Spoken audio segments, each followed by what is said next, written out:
Music. आप लोग या हम लोग बचपन से लगातार सुनते चले आ रहे हैं। संगीत हमने बचपन से सुना है। हमारी कभी हसरत रही कि हमें भी संगीत में कुछ ना कुछ होना चाहिए। बहुत सारे लोगों की रुचि होती है। कितने ऐसे हैं जिन्होंने संगीत की साधना की, कितने ऐसे हैं जिन्होंने संगीत को अपने जीवन में उतारा। नमस्कार दोस्तों, मैं हूं श्रीकांत पांडे और आप देखना शुरू कर चुके हैं प्रतिनिधि मंथन। आज हम ऐसी शख्सियत के साथ में मौजूद हैं जिन्होंने अपने जीवन को संगीत की साधना में डुबो दिया। आज हम बात कर रहे हैं दिलीप मिश्रा जी की, जिन्होंने मुजफ्फरनगर से अपनी संगीत एकेडमी की शुरुआत करी और आज उनका नाम देश में हर जगह है। तो हमारे पॉडकास्ट में दिलीप मिश्रा जी का स्वागत है। दिलीप मिश्रा जी, आपका हमारे पॉडकास्ट में बहुत बहुत स्वागत है। बहुत बहुत धन्यवाद। तो आप मुझे अपने शब्दों में बताएं कि आप हैं कौन। आप एक छोटा सा इंट्रोडक्शन आप हमारे दर्शकों को जरूर दें। मेरा नाम दिलीप कुमार मिश्रा है। पेशे से मैं एक संगीत शिक्षक हूँ और संगीत मेरा शौक रहा है और मैं स्वर साधने का इस जीवन में मैंने प्रयास किया अभी तक और वो अनवरत जारी है। संगीत ही मेरा पेशा है और संगीत ही शौक था और ये मैं भाग्यशाली समझता हूँ अपने आप को कि जो मेरा शौक था वही पेशा बना। और लेकिन मैंने अपने शौक के ऊपर पेशा को हावी नहीं होने दिया। अच्छा। तो इसलिए मुझे लगता है कि आज के समय में मैंने अपने आप को इधर उधर भटकने से बचा लिया, अपने शौक को जिंदा रखा। तो सर, आप मुझे थोड़ा सा अपना बचपन जरूर बताएं कि आपका बचपन किस तरह से निकला, फिर आप संगीत तक कैसे पहुंचे। मैं बलिया का रहने वाला हूँ। ठीक है। जो कि बनारस से कुछ दूर है, तकरीबन 150 किलोमीटर। बचपन से ही शौक था, कुछ होता है ना, गॉड गिफ्ट। हाँ। By birth. तो बाई बर्थ मेरा था, म्यूजिक में इंटरेस्ट था। भोजपुरी क्षेत्र है वो। हाँ। तो बोलने चालने में भोजपुरी वाला टच था और बनारस पास में है तो उस एरिया में म्यूजिक का माहौल भी है, संगीत का। हाँ। हमेशा आपको कुछ ना कुछ लोकगीत या सिखाने वाले जो लोग हैं शास्त्रीय संगीत, वो सुनने को मिलता रहता था। तो उस मेरे अंदर संगीत को बढ़ाने में वहाँ के वातावरण का बड़ा सहयोग रहा। अच्छा। अगर शायद मैं कहीं और होता तो शायद ऐसा नहीं हो पाता। तो सही समय पे मुझे सही व्यक्ति मिलते गए और मेरा जो शौक है धीरे धीरे परिवार का सपोर्ट था आपके साथ? नहीं, परिवार का सपोर्ट नहीं था इसके लिए, संगीत के लिए। लेकिन ये है कि सपोर्ट नहीं था तो बहुत विरोध भी नहीं था और मेरा लक्ष्य के प्रति समर्पण था। मैंने कहा ना, बाई बर्थ होता है, तो बाई बर्थ था तो फिर उसमें कोई बाधा नहीं रहती। मैं अपने क्लास में भी कहता हूँ कि संगीत सीखने के लिए, एग्जाम पास करने के लिए आपको हो सकता है कि घर में कोई विरोध करे। हाँ। लेकिन अगर आपने कुछ बड़ा करना है तो बड़ा करने के लिए तो आप सारे विरोध झेल जाएंगे, कोई ऐसी परेशानी नहीं होती। तो जैसे आपके जीवन में संगीत आपका बचपन से शौक रहा जी, इसके बाद ये आपके जीवन में साधना में कैसे बदल गया? घर में हमारे पापा हैं, चाचा जी हैं, दादाजी थे। तो जैसे शाम को पूजा हो रही है, आरती हो रही है घर में, तो पूजा पाठ होता था तो उसमें कोई एक आध भजन भी कोई गा लेता था, तो वो मैं बड़े ध्यान से सुनता था। तो इसी में गाते गाते, सुनते सुनते गाने लगा और फिर मुझे लगा कि नहीं, जैसे मैंने कहीं बाहर सुना किसी को गाते हुए, जिन लोगों ने थोड़ा बहुत सीखा हुआ है, तो मुझे फिर लगा कि नहीं, हमें भी उस तरीके से आना चाहिए। हमें उस तरीके से आना चाहिए तो फिर पता चले उसके लिए तो सीखना पड़ेगा। तो इस तरीके से ये साधना की तरफ मेरा रुझान बना। तो शुरुआत की आपकी शिक्षा दीक्षा बलिया में ही हुई? जी, बलिया में ही हुई। तो उसके बाद फिर आप कब आपने बलिया छोड़ा? बलिया से मैं 2004 में आया मुजफ्फरनगर। अच्छा। और मुजफ्फरनगर में मेरे छोटे भाई थे तो उनसे मिलने आया था। तो उन्होंने कुछ लोगों से इंट्रोड्यूस कराया तो उन लोगों ने कहा कि आपकी उम्र कम है और इस शहर में ज़रूरत भी है। अच्छा। तो आप चाहें तो यहाँ पे अपना एक रहने का प्लान कर सकते हैं। तो फिर हमने 1 साल वहाँ पे एक स्कूल में जॉब करी, म्यूजिक टीचिंग की। अच्छा। और फिर अपना एक म्यूजिक एकेडमी की भी शुरुआत करी। तो आपने बलिया छोड़ दिया? जी, बलिया छोड़ा तो नहीं, हम लोग जाते रहते हैं, सारे हमारे परिवार के फंक्शंस वहीं रहते हैं, हमारे पेरेंट्स वहीं बलिया में ही रहते हैं। अच्छा। लेकिन ये है कि हमने यहाँ पे एकेडमी शुरू करी तो अब हमारा मतलब कर्म भूमि मुजफ्फरनगर है। अच्छा, तो सर मेरा एक क्वेश्चन आपसे और है कि संगीत आपके लिए क्या है? कला है, सेवा है, साधना है? संगीत साधना है, मेरे लिए संगीत साधना है, क्योंकि जब साधना होगी तो उसके बाद से सब चीज़ हो जाएगा। आप उसी साधना से, संगीत कला से आप लोगों को आनंद की अनुभूति करा सकते हैं, उसमें आप करियर बना सकते हैं और उसी से आप समाज की सेवा भी कर सकते हैं।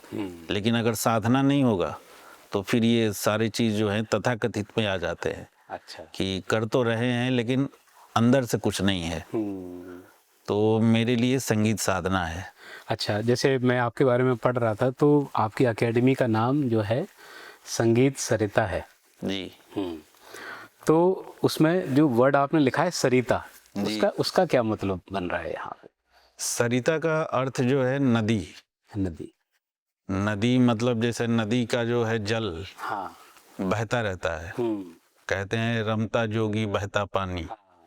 तो बहता हुआ जो पानी है उसमें कभी कीड़े नहीं पड़ते, उसमें किसी तरह की गंदगी नहीं आती, निर्मल पवित्र। निर्मल पवित्र रहता है। हाँ। तो इसीलिए हमने संगीत सरिता रखा कि इसमें संगीत की जो नदी है, जो पवित्र जलधारा है संगीत की, वो बहती रहे।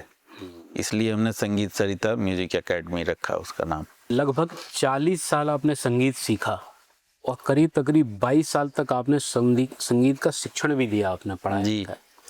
तो आपके जीवन में सबसे बड़ा टर्निंग पॉइंट कहाँ रहा है यहाँ पर इतने बड़े कार्यकाल में संगीत के? पहला टर्निंग पॉइंट तो यही रहा कि मैं 2004 में मुजफ्फरनगर आया और मैंने संगीत सिखाने का निर्णय लिया। ठीक है। कि मैं संगीत सिखाऊंगा और फिर संगीत सिखाने के दौरान जो जो अनुभव हुए, तो संगीत सीखने का और संगीत सिखाने का अपना अलग अलग अनुभव है। हाँ। तो सबसे बड़ा टर्निंग पॉइंट तो ये रहा कि जीवन में कि संगीत सीख के संगीत सिखाऊंगा, ऐसा मैंने कभी सोचा नहीं था। लेकिन ये टर्निंग पॉइंट रहा कि संगीत सिखाऊंगा। और दूसरा ये लगा कि मैंने तो संगीत बहुत सीखा हुआ है और आसानी से सिखा दिया करूँगा, लेकिन मुझे सिखाते हुए अंदाज़ा लगा कि नहीं, संगीत को सिखाना इतना आसान नहीं है। और दरअसल संगीत सीखा भी नहीं, संगीत सीखा जा सकता है, सिखाया नहीं जा सकता। हाँ। मार्गदर्शन किया जा सकता है। अच्छा। हमने जिस रास्ते पे चल के हम यहाँ तक पहुँचे हैं, हम उन रास्तों का जिक्र अपने जो विद्यार्थी हैं उनसे करते हैं। मैं ज़्यादा इस बारे में बात नहीं करता कि आप ये करिए वो करिए, वो तो बच्चा तब करेगा जब उसके अंदर होगा, और जिसके अंदर होगा वो कर लेता है। किसके अंदर कितना है, किसके अंदर कितनी जो अग्नि है प्रदीप्त है, उसके हिसाब से। तो मतलब संगीत सिखाने की कम, सीखने की ज़्यादा है। सिखाने की कम और सीखने की ज़्यादा है। सीखने की ज़्यादा है। तो गुरु के ऊपर प्रेशर कम रहता है, शिष्य के ऊपर प्रेशर ज़्यादा रहता है सीखने का। नहीं, गुरु के ऊपर प्रेशर तो और भी ज़्यादा रहता है, क्योंकि जैसे हमने मान लीजिए, हमने बताया कि संगीत का सा होता है। हाँ। सा हमने बोल के दिखाया। हाँ। तो वो सा बिल्कुल एडजस्ट होना चाहिए, सही होना चाहिए। अब कई बार क्या है कि शिष्य तो नया है, उसके सामने तो आप कुछ भी बोलेंगे तो वो सही लगेगा उसको, लेकिन गुरु के ऊपर बड़ी जिम्मेदारी होती है कि वो उसका आचरण भी ऐसा लगे कि वो गुरु जैसा ही लगे कि हाँ, ये कुछ अच्छा काम करने का प्रयास कर रहे हैं। अगर हमारी तैयारी अच्छी नहीं रहेगी तो विद्यार्थी तो फिर तैयार हो ही नहीं सकते अच्छे। अच्छा, आप इस समय शिक्षण में हो, आप सिखा रहे हो, तो आपने भी तो सीखा है अपने गुरुओं से। जी बिल्कुल। मुझे तो उन्होंने आपको क्या सीख दी, अगर आप हमारे दर्शकों को बता। जब मैंने 2004 में म्यूजिक सिखाना शुरू किया, ठीक है, तो मेरे मतलब मैंने 5-6 जगह म्यूजिक सीखा। तो जो दूसरे नंबर के गुरुजी हमारे बलिया में थे, तो वो शुरुआत के लिए मुजफ्फरनगर आए थे। तो उन्होंने मुझे कहा कि अगर जब संगीत सिखाना है तो तुम जीवन में कभी संगीत का अभ्यास मत छोड़ना, अभ्यास करते रहना।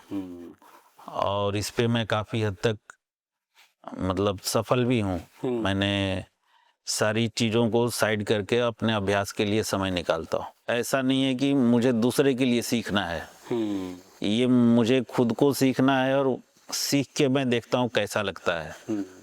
क्योंकि ऐसी चीज़ है ना इसमें कि मतलब आम आदमी को पता नहीं होता। और कई बार हम कोई कहानी सुनते हैं, कोई किस्सा सुनते हैं, उसमें पता चलता है कि इनके साथ ऐसी घटना हुई, इनके ऊपर माता सरस्वती की कृपा हुई, उन्होंने ऐसा गाया। जैसे हम आम तौर पे सुनते हैं कि इतिहास में भी है कि तानसेन ने अकबर के दरबार में गाया, दिए जल गए और बारिश हो गई, दीपक जल गए और फिर उनकी पुत्री ने गाया तो बारिश हो गई। तो इस तरह की चीजें हुई, इतिहास में दर्ज है, अभी भी हो सकता है। कोई विद्यार्थी है, आपने उसको सिखाया कि भाई जो तुम सा ससुर बोल रहे हो, सासुर जी लगाया है, तो वो सुर सही तरीके से बैठ ही नहीं रहा। आप प्रयास कर रहे हो कि भाई ऐसे बोलो, सा ऐसा है, रे ऐसा है, गा ऐसा है, माँ ऐसा है, ये थोड़ा सा तेज है, ये मंद स्वर है, ये तेज है। अब वो विद्यार्थी के सुर सही तरीके से बैठ ही नहीं रहे, तो वहाँ पे गुरु का धैर्य क्या करता है? कितना धैर्य होना चाहिए गुरु को समझाने के लिए कि इस तरीके से? नहीं, इसमें तो धैर्य रखना ही पड़ता है, गुरु को भी धैर्य रखना पड़ता है। और अगर शिष्य में है धैर्य तो फिर वहाँ उम्मीद जगती है कि यहाँ पे एक अच्छा संगीतज्ञ अगली पीढ़ी के लिए पैदा हो सकता है। और मुझे लगता है कि हर गुरु का एक ये जिम्मेदारी भी होती है और आकांक्षा भी रहती है कि वो अपने सामर्थ्य अनुसार या अपने माध्यम से भविष्य के लिए कुछ शिष्य तैयार करे जो कि आगे भी संगीत का प्रचार प्रसार करे। तो उसके लिए धैर्य खुद में तो होना ही चाहिए, विद्यार्थी का धैर्य होना बड़ा जरूरी है। क्योंकि संगीत में जो पहली योग्यता है वो है धैर्य। अगर शिष्य में धैर्य है, जिसमें धैर्य है वही शिष्य कहलाने के योग्य है। क्योंकि हमारे एकेडमी पे हर दूसरे तीसरे दिन लोग आते रहते हैं, कोई एक महीने, कोई दूसरे दिन, कोई चौथे दिन, कोई एक साल छोड़ देता है। क्योंकि क्या है, कामना लेके आते हैं लोग, और कामना की जब पूर्ति नहीं होती तो कुंठा पैदा होती है। ऐसा लगता है कि हमें तो कुछ मिला नहीं। तो इस तरह किया और कुछ मिला नहीं। तो उसमें परेशानी होती है। तो मेरा मानना है कि संगीत को सीखने से पहले एक अच्छे गुरु की तलाश करें और समय दें, धीरे धीरे होगा। अब जैसे गले के ऊपर बड़ी तैयारी करते हैं लोग, और करना भी चाहिए, लेकिन मेरा अनुभव है कि गले का जो रोल है 25% है, 75% जो है दिमाग का है। आपके दिमाग में गाने से पहले किस तरह का विचार आए, स्वरों को लेके किस तरह का विचार आया, हम स्वर को किस फ्रिक्वेंसी पे कितना जोर से या धीरे बोले, ये सब दिमाग में आता है। और उसके लिए समझने के लिए एक टाइम लगता है, क्योंकि ये लिख के कोई ऐसा फिजिक्स का इक्वेशन, केमिस्ट्री का नहीं है कि हम दे दें और वो पढ़ के और सॉल्व कर ले और अगले दिन तैयार हो जाएगा। ये तो धीरे धीरे डेवलप होता है। अभी जैसे 40 साल पहले जब मैंने शुरू किया सीखना लगभग, तो उस समय की समझ में और अब की समझ में बहुत फर्क है। ऐसा लगता है कि नहीं, हम तो अभी तक तो ऐसे गलत कर रहे थे, सही है ये वाला तरीका, सही होना चाहिए। और मैं सबसे कहता हूँ अपने जो स्टूडेंट्स हैं उनको कि 10 साल पहले मेरे हैं स्टूडेंट्स ऐसे जो 15-15 साल से मेरे यहाँ अभी कंटिन्यू है। अच्छा। तो मैं कहता हूँ कि 15 साल पहले जो आपने सीखा मुझसे, उस समय मैंने अपनी क्षमता के अनुसार सिखाया। अभी 15 साल में आपकी जो समझ बढ़ी तो उसी हिसाब से मेरी भी तो बढ़ी। सही। तो 15 साल पहले जो मैं था, अब मैं उससे बेहतर हूँ। और ईश्वर ने चाहा, अगर जीवन रहा तो कुछ साल बाद थोड़ा और बेहतर रहूँगा। तो ये समय के साथ साथ डेवलप होता है। सर, जैसे आपने अभी गुरु के बारे में बताया, शिष्य के बारे में बताया, तो सर आजकल की जनरेशन मैं जो गुरु और शिष्य का जो रिश्ता है उसके बारे में आप सर क्या कहना चाहेंगे, कैसा होना चाहिए? गुरु और शिष्य तो पिता और पुत्र की तरह होता है। जैसे आपने सुना होगा कि कहते हैं ना कि हमारे देवता एक परम पिता परमात्मा है, लेकिन उसके पृथ्वी पे जो प्रतिनिधित्व करते हैं तो मातृदेवो भव, हाँ। पितृदेवो भव, आचार्य देवो भव। तो आचार्य जो हमारे गुरु हैं तो देवता की तरह हैं, पिता जो हैं हमारे देवता की तरह, माता हैं वो भी देवी स्वरूपा हैं। और शिष्य को फिर वैसे ही होना चाहिए, जैसे हम किसी देवी देवता को पूजते हैं, उनके भक्त हो जाते हैं, वैसे ही इन तीनों लोगों को देवता की श्रेणी में रखा गया है। तो पिता और पुत्र का रिश्ता आप समझ सकते हैं कि संबंध है गुरु और शिष्य में। तो सर मेरा एक सवाल और है कि सर आपकी एकेडमी का नाम है संगीत सरिता। सरिता। तो सर ये आपको शुरू करने का विचार कैसे आया कि भाई मुझे अब जो है अपनी एकेडमी शुरू करनी चाहिए, मुझे अपना संगीत विद्यालय शुरू करना चाहिए, ऐसा? जब मैंने संगीत सिखाने के लिए मतलब निर्णय लिया मुजफ्फरनगर में, तो पहले शुरू में तो 1 साल मैं स्कूल में सिखाया। लेकिन स्कूल में जो है ना, एक तो हम सिखा नहीं सकते क्योंकि वहाँ पे बहुत कम टाइम मिलता है बच्चों को, और बच्चे भी वहाँ एकेडमिक सब्जेक्ट ज़्यादा पढ़ने आते हैं, म्यूज़िक वगैरह को इतना सीरियस नहीं होते, साइड ले लेता, सीरियस नहीं होते। तो हमें लगा कि यहाँ पे तो मतलब कुछ कर नहीं सकते, चाह के भी कुछ कर नहीं सकते। हालांकि 1 साल का मेरा अच्छा अनुभव रहा सिखाने का, और वहाँ से मुझे कई विद्यार्थी मिले भी जिन्होंने अच्छा सीखा। लेकिन उस दौरान मैंने शुरू कर दिया अपनी एकेडमी। कुछ लोगों ने मुझे सलाह दी कि ये ज़्यादा बेहतर है, और फिर मैंने अपनी एकेडमी को ही डेवलप करने पे ध्यान दिया, ना कि किसी स्कूल में जाऊं या कहीं नौकरी के लिए प्रयास करूं। कहीं ध्यान नहीं रहा, केवल ध्यान अपने संगीत पे, और जो हमारे एकेडमी में जो विद्यार्थी आए उन पे पूरी तरीके से फोकस रहा कि इनका भला कैसे हो।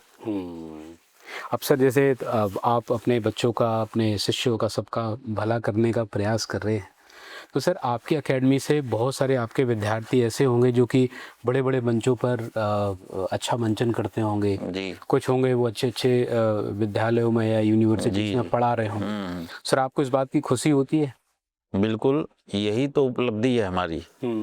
मैंने बहुत सिखाया, उसका कोई परिणाम ना आए तो फिर तो मतलब ये है ना कि एक पक्ष जो है कमजोर कहा जाएगा अगर परिणाम नहीं आए। लेकिन सिखाने का परिणाम ये रहा कि काफ़ी संख्या में विद्यार्थी जो पब्लिक स्कूलों में भी और सरकारी जॉब में भी हैं, गवर्नमेंट जॉब में, अलग अलग कुछ लोगों ने अपना एकेडमी भी शुरू किया।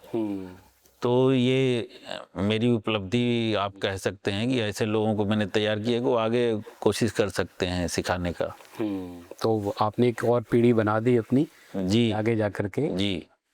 इसमें मुझे संतुष्टि मिली कि एक ऐसा सब्जेक्ट है कि इसमें हम तो कर ही रहे हैं, अगर हमारे बच्चों को इंटरेस्ट हो तो वो भी करें। अच्छा सर, जैसे मान लो कोई एक नया विद्यार्थी है आपके पास आता है और वो कहता है कि मैं भी जो है म्यूज़िक सीखना चाहता हूँ, तो सर उसकी शुरुआत कैसे होगी? क्या करना पड़ेगा उसको, क्या कर सकता है? अभी जैसे मुझे इतने समय हो गए सिखाते हुए, और सिखाने को लेके भी मैं गंभीर रहता हूँ। केवल जैसे मैंने शुरुआत में कहा कि मेरा ये पेशा है, तो केवल पैसे वाले उससे नहीं, पैसा केवल इतना है कि उससे हमारी रोजी रोटी चलती है। इसके अलावा मेरा शौक है म्यूजिक सिखाना। किसका कितना टैलेंट है, किसके पास क्या है, इससे हमें कोई मतलब नहीं, वो जैसा आया था उससे बेहतर होके जाए, इस पे पूरी तरीके से मैं फोकस करता हूँ, ध्यान रखता हूँ, और मुझे लगता है कि परिणाम आता भी है। तो मेरे पास अगर कोई संगीत सीखने के लिए आता है तो मैं उसे कहता हूँ कि 6 महीने कम से कम लगेंगे। तो मैं ये 6 महीने इसलिए कहता हूँ कि 6 महीने मुझे पता है कुछ हो नहीं सकता, लेकिन मैं थोड़ा बहुत उसे पहचान सकता हूँ कि कितना टैलेंट है, और ये लंबा म्यूजिक सीख सकते हैं कि नहीं, अच्छा संगीतज्ञ बन सकते हैं कि नहीं, और उनको भी समझ में आ जाएगा कि जो मैं सोच रहा हूँ वो कर सकता हूँ कि नहीं। गुरु बदलने की जरूरत है या जो मैंने म्यूजिक के बारे में सोचा था कि जल्दी हो जाएगा, ये तो बड़ा लंबा समय लग रहा है, तो 6 महीने कम से कम समय कहता हूँ, 6 महीने से और 1 साल तक। उसके बाद ज़रूरत के अनुसार बच्चे का इंटरेस्ट बनता है तो खुद ही दिखने लगता है कि वो कंटिन्यू करेगा, और बहुत लोग करते भी हैं। सर एक मेरा सवाल इसी से जुड़ा हुआ सवाल है कि सर एक विद्यार्थी है आपका जो डेली आधे घंटे रियाज कर रहा है, एक है जो तकरीब 2 घंटे से ऊपर डेली रियाज कर रहा है, तो दोनों के परफॉर्मेंस में कितना अंतर होगा और कितने समय में वो दिखना शुरू हो जाए? पहली बात की जो 30 मिनट जो रियाज कर रहा है और जो 2 घंटे रियाज कर रहा है, उसमें तो एक जो बेसिक जो वो है डिफरेंस है, वो ये है कि 30 मिनट जो रियाज कर रहा है तो इसका मतलब ये है कि वो मेरे अनुसार कि वो 3 महीने से 6 महीने तक अभी उसने म्यूजिक सीखा है और वो इसे कर रहा है। अगर कंटिन्यू कर रहा है तो अच्छी जगह पे है, और नहीं कर रहा है तो हो सकता है कि अच्छी जगह पे ना हो, या दूसरा उसका मेहनत करने का इरादा ना हो। अच्छा, या ये कह सकते हैं कि समय न मिलता हो, आलसी हो, कई तरह के कारण हो सकते हैं। और जो 2 घंटे जो रियाज कर रहा है, तो 2 घंटे वही रियाज करेगा जो कम से कम 2 साल कम से कम म्यूजिक सीख लिया, उसे कुछ समझ हो गया, उसे कुछ मैटर आ गया कि हम ये करें, आखिर 2 घंटे करेंगे क्या। तो 2 घंटे वही रियाज करेगा जिसे कुछ समझ है। समझ आ गया, समझ होना और समझ आ जाना दोनों में फर्क है।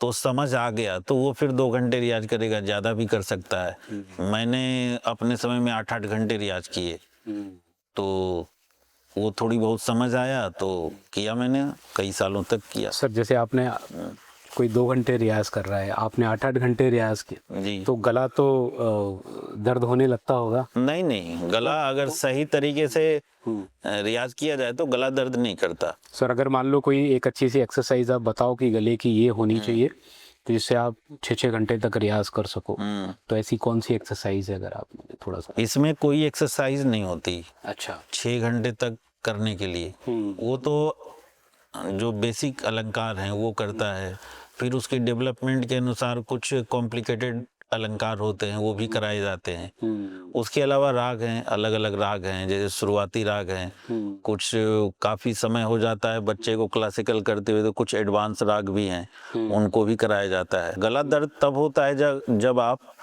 कुछ गलत करते हैं, जैसे कि लगातार बोलना। हाँ, आप देखेंगे सिंगर्स हैं, उनके भी प्रोग्राम लगातार चलते रहते हैं, लेकिन ऐसा कब सुनने को मिलता है कि उनका शो इसलिए कैंसिल हो गया कि गला खराब था या गला बैठ गया, ऐसा बहुत कम सुनने को मिलेगा।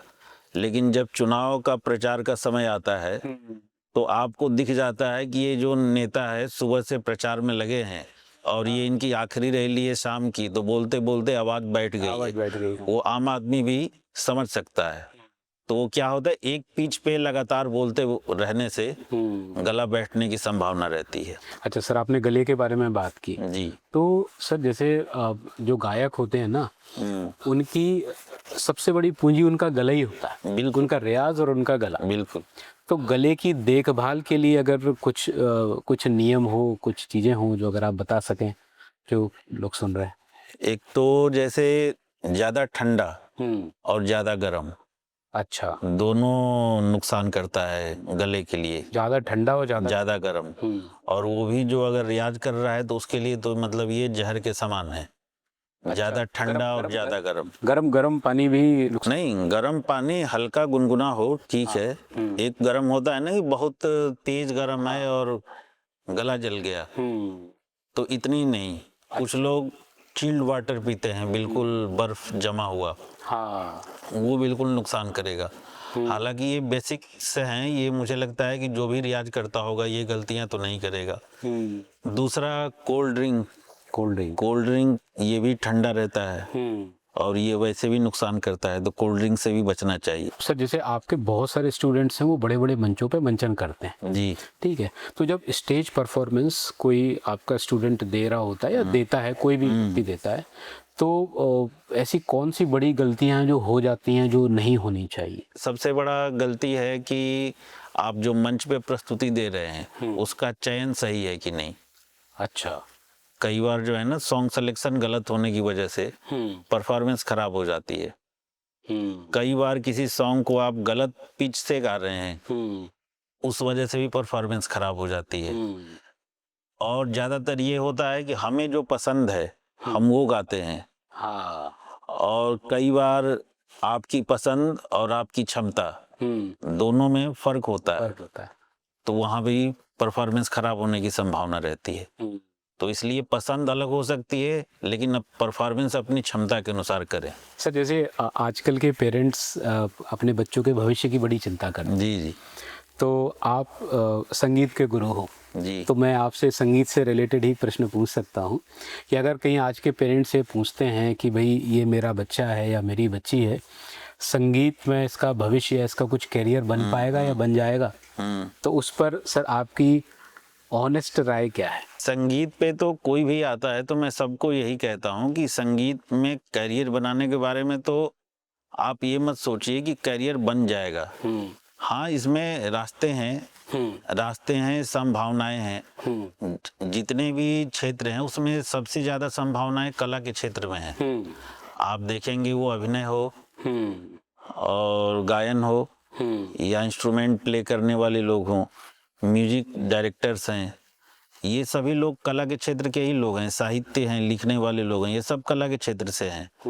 और मतलब एक समाज को संदेश भी देते हैं, समाज का मनोरंजन भी करते हैं और एक अच्छा जीवन जीते हैं और लोगों के लिए आदर्श भी बनते हैं। आप देख सकते हैं अभी कुछ दिन पहले खबर आई थी कि पूरे वर्ल्ड में जितने एक्टर्स हैं उसमें शाहरुख खान सबसे ज्यादा अमीर एक्टर हैं। तो उसके लिए उन्होंने क्या किया, कोई फिजिक्स नहीं पढ़ा उसके लिए, न किसी के यहाँ कोई नौकरी करी, अपने एक आर्ट से दर्शकों का ऐसा मन मोहा कि वो आज इस मुकाम पे हैं। मेरे यहाँ क्योंकि विद्यार्थी आते रहते हैं, तो आजकल क्या है कि वो आते ही इसलिए हैं कि संगीत के माध्यम से मेरा नाम हो जाए, संगीत के माध्यम से मुझे पैसा मिल जाए, और वो इंटरेस्ट उनका दिखता भी है। लेकिन वो क्या है, वो संगीत अंदर जो है कम है, ऊपर से आकांक्षाएं अपेक्षाएं बहुत ज्यादा हैं। तो उसमें साधना नहीं है, साधना नहीं, ऐसा देख रहे हो, साधना नहीं, वो साधन हो गया, साधन। हाँ, तो वो संगीत को नाम और पैसा कमाने का साधन मानते हैं। तो उसमें क्या है कि आदमी सीखता कम है, नफा नुकसान ज्यादा देखता है।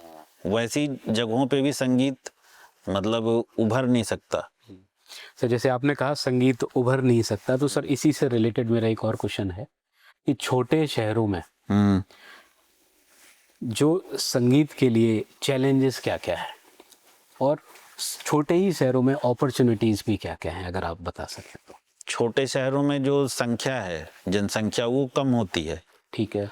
अब उस जितनी जनसंख्या है उसका कुछ परसेंट पॉइंट में आप चले जाइए, 1% भी नहीं, लोग सीखने के बारे में सोचते हैं। उसमें से कुछ लोग सीख लेते हैं, सीखने के लिए आते हैं। बड़े शहरों में क्या है कि करोड़ों में जनसंख्या है, तो वो लोग क्या है कि करोड़ों में जनसंख्या है तो उसका जो परसेंटेज है वो बहुत ज्यादा होगा। एक एकेडमी भी नहीं संभाल सकती, उसके लिए पता नहीं कितने लोग लगेंगे। तो ये तो छोटे शहरों का नुकसान है। लेकिन फायदा ये है कि बड़े शहरों में किसी व्यक्ति का या किसी ब्रांड का नाम करने में बहुत टाइम लगता है। तो छोटे शहर के फायदे ये हैं कि आपको, अगर आपके अंदर कला है तो आप जल्दी फेमस हो जाते हैं। बड़े शहरों में क्या है कि उसके लिए आपको बहुत प्रयास करना पड़ता है, लेकिन अवसर बड़े शहरों में ज्यादा है। आजकल डिजिटल युग है जी, सोशल मीडिया का पूरा जमाना है। बिल्कुल। और अगर कहीं देखा जाए तो जो एजुकेशनल इंडस्ट्री है, एडटेक कहते हैं जिसको, तो एडटेक इंडस्ट्री पूरी की पूरी डिजिटल हो गई है। आप इतनी बड़ी बड़ी कोचिंग आप देख रहे हो कि एक किसी कमरे से पढ़ाया जा रहा है और हजारों बच्चे एक साथ पढ़ रहे हैं। जी जी। तो सोशल मीडिया ने म्यूजिक को जो ऑनलाइन पढ़ाने, इसको आसान किया है या मुश्किल कर दिया है, या आपकी क्या राय है इसके ऊपर? इसके बारे में देखिए, अभी हाल फिलहाल की कुछ घटनाओं पे आप नजर डालेंगे तो अभी ऑस्ट्रेलिया में 16 साल की उम्र तक के बच्चों के लिए मोबाइल को बैन कर दिया गया। फ्रांस में पहले ही हो चुका है और अभी पता चला किसी से कि भारत में भी ऐसा होने की संभावना है। तो ये आखिर बंद क्यों हो रहा है 16 साल के बच्चों के लिए? इसलिए हो रहा है कि उनके फायदे कम ले पा रहे हैं, वो मिसयूज ज़्यादा हो रहा है। तो इसलिए उसको ऐसे बैन करने का आ रहा है कि 16 साल के बच्चों के लिए कर दिया जाए।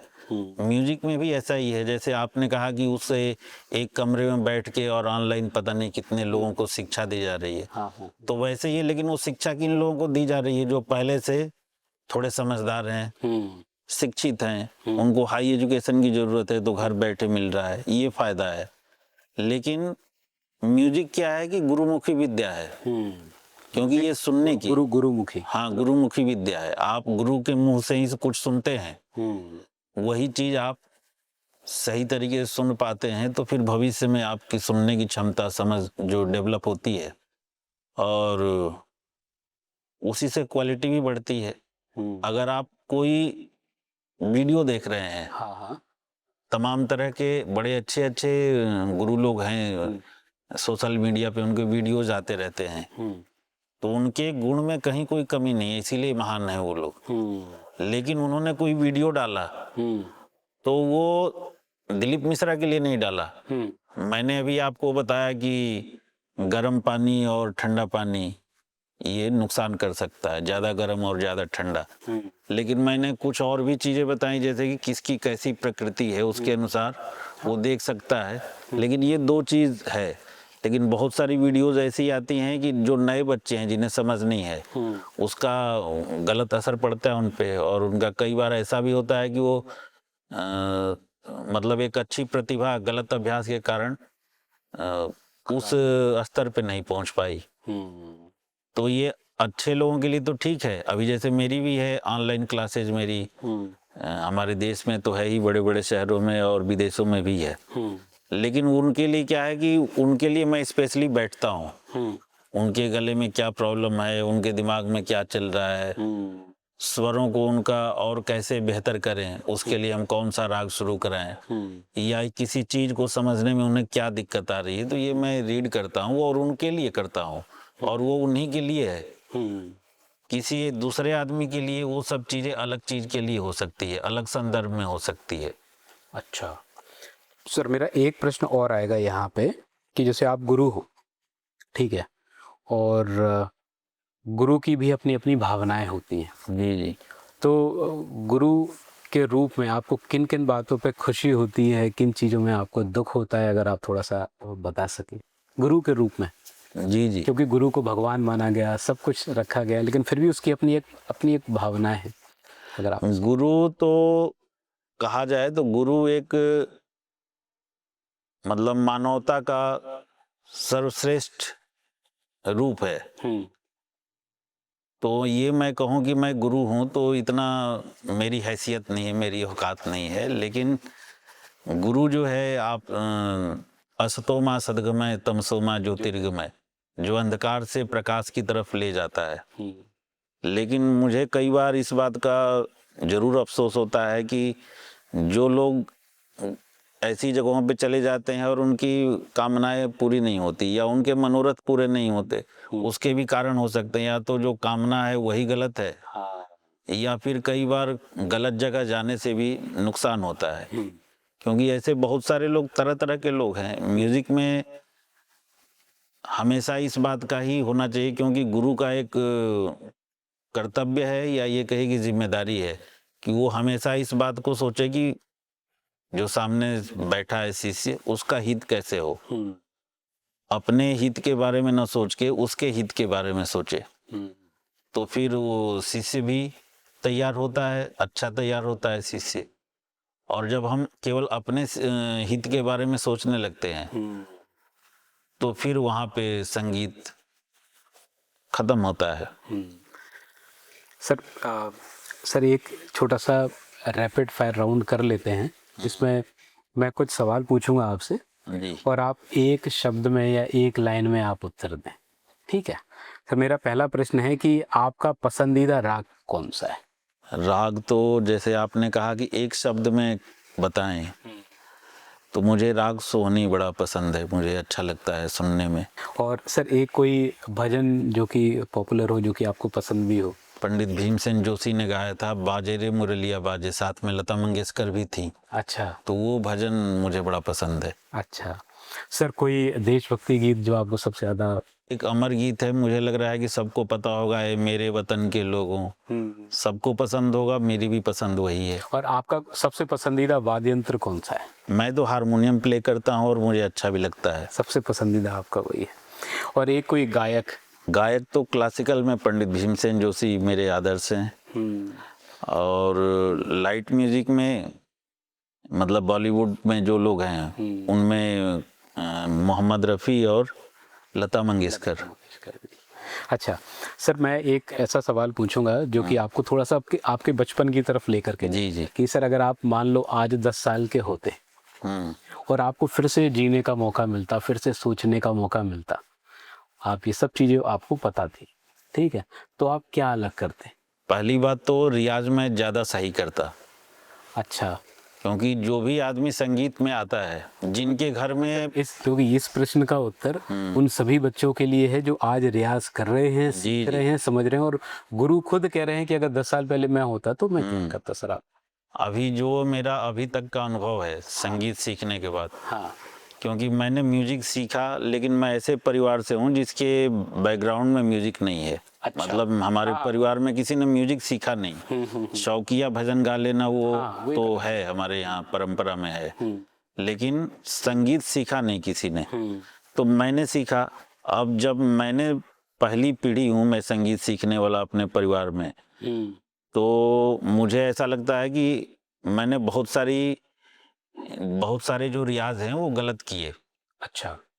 फिर धीरे धीरे उसमें सुधारा, समय के साथ साथ सुधरता भी गया। और मुझे लगता है कि कोई भी करेगा तो उसके साथ होता है, क्योंकि इतनी बारीक चीज है कि सामने भी कोई कई बार होता है ना कि बैठ के गलत गा रहा है, तो एक दो बार समझाने के बाद मन ये करता है कि अच्छा छोड़ो, उसे खुद समझ में आ जाएगा, क्योंकि अंदर से समझ में आता है फिर कि ये गलत है।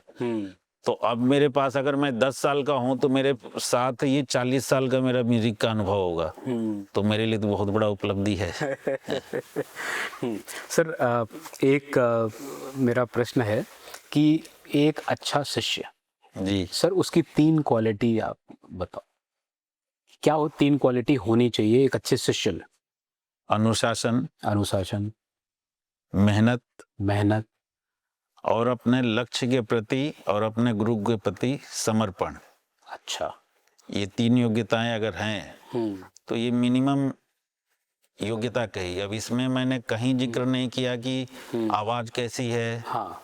लय कैसा है, स्वर कैसा है, वो सब सेकेंडरी है। ये चीज है कि मेहनत हो, अनुशासन हो और समर्पण हो, तो फिर वो संगीत सीख सकता है। अच्छा, और सर 3 अच्छे गुरु की पहचान? जो हमेशा अपने शिष्य के हित के बारे में सोचे। शिष्य के हित के बारे में? हाँ जी। एक उसमें सारा कुछ आ गया। हित के बारे में सोचना मतलब कुछ ऐसा कर्म नहीं करना जिससे कि उसका किसी भी तरीके से अहित हो। अच्छा। आप सर एक मेरा प्रश्न है कि जो लोग करीब 20-25 साल के हो गए जी, उन्होंने अपने कैरियर का कोई निर्णय शुरुआत में नहीं लिया, अब वो 25 साल के हो गए, कोई 30 साल का हो गया, कोई 35 साल का हो गया, जो समय लोग देख रहे हैं जी जी, और वो उनको म्यूजिक में बड़ा इंटरेस्ट भी है और वो अपना कैरियर शुरू करना चाहते हैं या अपनी रुचि करते हैं, तो फिर वो किस तरीके से, सर उनके लिए आप क्या मैसेज देना चाहोगे कि कैसे शुरू कर सकते? अभी कुछ दिन पहले मेरे पास एक फोन आया था सीखने के लिए, तो उन्होंने बताया कि उनकी उम्र 40 साल है और अपनी पत्नी को वो म्यूजिक सिखाना चाह रहे हैं। ठीक है। मैंने कहा कि ये तो अच्छी बात है, आप म्यूजिक सिखाना चाह रहे हैं, क्योंकि म्यूजिक सीखना एक बहुत बड़ी उपलब्धि है मुझे लगता है इस जीवन में। उन्होंने कहा कि हाँ जी मैं सिखाना चाह रहा हूँ, लेकिन फिर धीरे धीरे वो पूछने लगी इसमें क्या संभावनाएं हैं, क्या अवसर हैं। मैंने कहा कि एक तो मिनिमम जो योग्यता होती है ना अवसर की, उसकी भी होती है। जैसे आप नौकरी के लिए कहीं आवेदन करते हैं तो उसमें रहता है आयु सीमा रहती है, कि 23 साल, 26 साल, 30 साल, 40 साल। तो अब जिसकी उम्र 40 साल है तो 23, 26, 30 से तो वैसे ही बाहर है। अब उसके बाद क्या है कि आपकी मेहनत और आपका कुछ गला वगैरह कैसे आया है कि आप थोड़ा बहुत गा के और उससे अपना जीविका चलाने के बारे में सोच सके। क्योंकि उस समय 40 साल के बाद आप ये भी नहीं सोच सकते कि हम मास्टर करेंगे म्यूजिक में, तो उसके लिए भी 8 साल चाहिए। उसको मास्टर करने के लिए अगर आप पहले से संगीत में कोई डिग्री नहीं है तो मास्टर करने के लिए वो 6 से 8 साल लग जाते हैं। इतना समय तो लगता ही नहीं। जी जी। अच्छा सर, एक मुझे और आप गाइड करें कि सब पेरेंट्स को आप क्या सलाह देना चाहेंगे कि वो अपने बच्चे के हुनर को कैसे पहचाने कि भैया इस बच्चे का मन जो है वो संगीत में लगता है, या संगीत में करियर बनाया जा सकता है, या संगीत में इसकी रुचि है। आप पेरेंट्स से क्या कहना चाहेंगे? मैं जो भी पेरेंट्स हैं जिनके बच्चे छोटे हैं, 5 साल के हैं या उसके आसपास के हैं, तो 3 साल, 5 साल, 10 साल ऐसे? हाँ, 3 हमारे यहाँ 3.5 साल, 3 साल के बच्चे आते हैं। अच्छा। और उनके पेरेंट्स को मैं पहले ही बताता हूँ कि अभी तो तुतला के बोल रहा है, तो अभी कहाँ से गाएगा। लेकिन वो तुतला के बोल रहा है लेकिन सुन तो रहा है, सुन रहा है। अब वो जिस समय उसका तुतलाना बंद होगा तो एकदम से वो सुर में गाएगा, क्योंकि वो लगातार सुर को सुन रहा है। तो मैं तो ये नहीं कहूँगा कि टैलेंट पहचाने और फिर लाए। मैं तो यहाँ पे जो भी श्रोता हैं, दर्शक हैं, और सरकार को भी मैं कहूँगा, केंद्र सरकार हो या राज्य सरकार हो, कि संगीत को प्राथमिक विद्यालयों में, वो सरकारी हो या प्राइवेट हो, अनिवार्य करें संगीत, और वहाँ पे योग्य शिक्षक रखें, और संगीत को भी, संगीत विषय को भी स्कूलों में उतना ही तवज्जो दिया जाए जितना कि आप मैथ और फिजिक्स को दे रहे हैं। क्योंकि ये संगीत जब अच्छा होगा, बच्चों के, छोटे बच्चों के दिमाग में जाएगा, तो हमारी अगली जो जनरेशन है वो ज़्यादा बेहतर तैयार होगी। क्योंकि संगीत ये नहीं है कि केवल हमें गाना आ गया या हमें केवल बजाना आ जाएगा। संगीत ये है कि आपकी जो मनोदशा है, हाँ, उसमें परिवर्तन करती है, वैचारिक परिवर्तन करती है, आदमी को सहृदय बनाती है, संवेदनशील बनाती है। दूसरे की पीड़ा देख के आदमी दुख महसूस करेगा, दूसरे का सुख देख के आदमी सुख महसूस करेगा। ऐसी संगीत हाँ में बिल्कुल, ऐसा संगीत होता है, संवेदनशील विषय है। अच्छा, तो ये तो सब में होना चाहिए। क्योंकि आजकल के बच्चे पढ़ तो रहे हैं, आप देखेंगे तो 20 साल 30 साल पहले परसेंटेज जो बच्चों के आते थे 10th 12th या जेई नीट वगैरह में, उससे काफी आगे चला गया। अभी इस बार नेट का एग्जाम हुआ है, उसका रिजल्ट आया तो बताया कि अभी तक का सबसे हाईएस्ट मेरिट गया है। तो मतलब बच्चे पढ़ तो रहे हैं, लेकिन कोई पंडित भीमसेन जोशी जैसा नहीं बन रहा है, कोई मोहम्मद रफ़ी जैसा नहीं बन रहा है। और जो गुरु के प्रति, माता पिता के प्रति जो समर्पण था, जो आज्ञाकारी बच्चे होते थे, वो अब नहीं रहा। तो इन सब को ठीक करने के लिए जरूरी है कि बच्चों को हम क्या दे सकते हैं। तो उनको फिजिक्स केमिस्ट्री तो पढ़ाएं ही, लेकिन संगीत जरूर पढ़ाएं, जरूर सिखाएं। और गवर्नमेंट भी इस बात का ध्यान रखे कि संगीत शिक्षक जो रखे गए हैं वो केवल रखे ही नहीं कि उनको काम करने का पूरा मौका मिले, और वो काम कर रहे हैं कि नहीं, इस पे भी ध्यान रहे। क्योंकि संगीत एक सामान्य भाषा नहीं है, सामान्य विषय नहीं है। ये ऐसा है जैसे कि अगर कोई बच्चा कहे कि 2+2 सर ने बताया 3, तो पेरेंट्स तुरंत कहेगा कि, अगर अनपढ़ भी होगा तो कहेगी 3 कहा हमारे दादाजी या हमारा पड़ोसी तो कह रहे थे 4 होता है, लेकिन चलो गुरुजी हैं तो सही कहे होंगे। लेकिन उसका कोई परिचित तुरंत कहेगा नहीं नहीं, तो गलत है, 2+2 3 हो ही नहीं सकता। लेकिन अगर म्यूजिक में अगर हम किसी को सा को रे कह रहे हैं और रे को सा बता रहे हैं, तो शायद ही उसके पेरेंट्स के आसपास कोई ऐसा मिले जो कहे कि नहीं नहीं ये तो गलत है।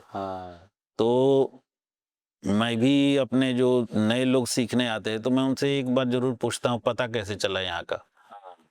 क्योंकि ये भी डेवलप करना जरूरी है कि आप कहीं संगीत सीखने जा रहे हैं तो उसके बारे में पहले से पता करें कुछ, उसके बाद जाएं। हाँ। न कि आपने कोई ऐड देखा और चले गए। हाँ। ऐड देख के उसके बारे में आप पता कर सकते हैं। ये ऐड देखा और पहले दिन जाके एडमिशन ले लिया, ये ठीक नहीं है। सर आज के पॉडकास्ट का मेरा आखिरी सवाल है जी। कि सर आपके जीवन का मिशन क्या है, पहला, और इसी में दूसरा सवाल मैं इसमें और ऐड कर देता हूँ कि आप अपने जीवन से आप समाज को क्या देना चाह रहे हो? उद्देश्य फिलहाल मैंने ये बनाया हुआ है कि जो संगीत को शिक्षा से जोड़ना। ठीक है। एक तो हो गया संगीत की शिक्षा, एक हो गया संगीत के माध्यम से शिक्षा देना। जैसे हमारे प्रधानमंत्री नरेंद्र मोदी ने स्वच्छता को लेके बड़ा अभियान चलाया। लोगों ने, बहुत सारे लोगों ने शुरू भी किया उस पे अमल करना। जैसे मैं जितना नहीं करता उससे ज़्यादा मेरे बच्चे करते हैं। हाँ। क्योंकि ये बचपन में ही इनको वो सुनने को मिल गया, हैबिट बन गई है। हाँ, आदत बन गई। क्योंकि एक ऐसा मिशन चला। लेकिन उससे भी ज़्यादा चला क्या, अभी कैलाश खेर का एक वो गाना चलता है, स्वच्छ भारत का इरादा। तो वो घर घर में सुबह सुबह घूमता है। तो जो बच्चे अभी बिल्कुल छोटे छोटे हैं, जो पल रहे हैं, कुछ अभी पालने में ही झूल रहे हैं, उनके कानों में भी जा रहा है। तो स्वच्छ भारत का इरादा अगर उसने सुना तो निश्चित रूप से कहीं ना कहीं कुछ ना कुछ तो जरूर स्वच्छता के बारे में सोचेगा। हाँ। हर वक्त टीचर कहे कि स्वच्छ रहो, ऐसा संभव नहीं है। ना कहने के लिए कोई उपलब्ध रहेगा, ना सुनने के लिए। लेकिन गानों के माध्यम से हम ये चीज़ शिक्षा दे सकते हैं स्वच्छता के लिए। ऐसे बहुत सारे अभियान हैं जो योजनाएं सरकार ने चलाई। यहाँ तक कि जो पढ़ाई के हैं, जो सब्जेक्ट्स हैं, उनके बारे में बताए जा सकते हैं संगीत के माध्यम से, उनको कविता के माध्यम से जोड़ के। बहुत सारी जैसे पुरानी चीज़ें हैं, पता नहीं अब आजकल बच्चों को पता नहीं होगा, जैसे रसखान। हाँ। रसखान थे कवि, ये भी कहा जाता है कि मुस्लिम थे लेकिन भगवान कृष्ण के बहुत बड़े भक्त थे वो। तो उन्होंने कहा कि मानुष हो तो वही रसखान, बसो जहीं गोकुल गांव के ग्वारन। मतलब वो कह रहे हैं कि मनुष्य हो तो हम गोकुल गांव के निवासी बनना चाहते हैं। अब ये अगर इस तरह की छोटी छोटी चीजें अगर लोगों का, भी ये रसखान की जो ये कविता है, ये पता नहीं कितनी शताब्दी पहले की होगी, लेकिन अभी भी लोगों के दिमाग में है, क्योंकि वो पद्य के रूप में है। हाँ। अगर उसमें होता, अगर इतिहास के रूप में कविता की बजाय वाक्य लिखे जाते, वाक्य पंक्तियां लिखी होती, वाक्य ले तो उतना याद नहीं रहता। ये चीजें याद रहती हैं। तो इन सब चीज़ों के माध्यम से हम अपने संस्कारों का, हम अपने पढ़ाई के विषय का भी इसमें दे सकते हैं। बहुत सारी संभावनाएं हैं। तो हमने इसको लेके एक ट्रस्ट भी रजिस्टर्ड कराया। अच्छा। उसमें यही है कि समय समय पे हम कुछ ना कुछ गीत बना के डालते रहते हैं।